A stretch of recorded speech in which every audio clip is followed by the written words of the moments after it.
Le temps vient, et il est déjà venu, que les vrais adorateurs adoreront le Père en esprit et en vérité. Car le Père demande de tels adorateurs. Dieu est esprit, et il faut que ceux qui l'adorent en esprit et en vérité. Jean 4, 23, 24.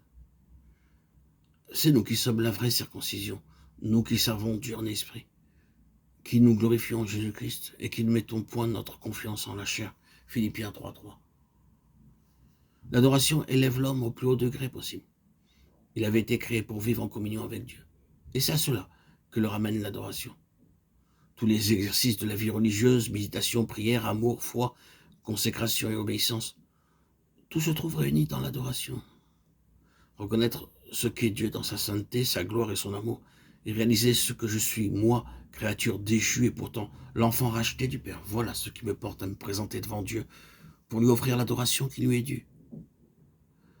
L'adoration consiste à se rapprocher de Dieu le plus près possible et le plus complètement possible. L'adoration comprend tout sentiment et tout service religieux.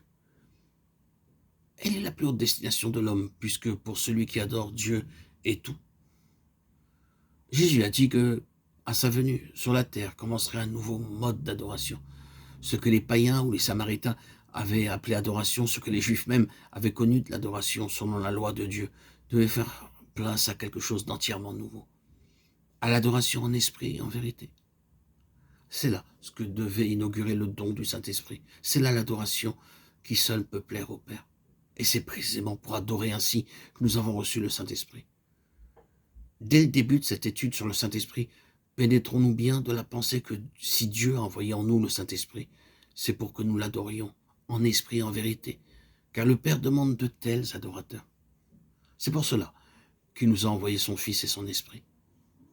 En esprit, quand Dieu a créé l'homme en âme vivante, cette âme siège et organe de son individualité et de sa conscience se trouvait rattachée par le corps au monde extérieur et visible et par l'esprit au monde invisible et divin.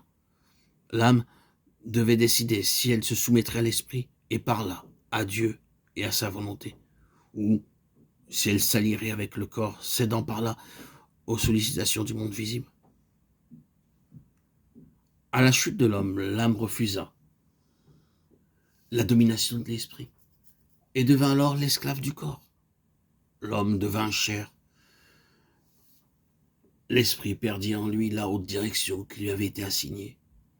Il fut réduit à peu près à l'état dormant. Au lieu d'être le principe directeur, il ne fut plus qu'un captif toujours en lutte. L'esprit est à présent en hostilité avec la chair, terme reçu pour exprimer l'association de l'âme et du corps sous la domination du péché.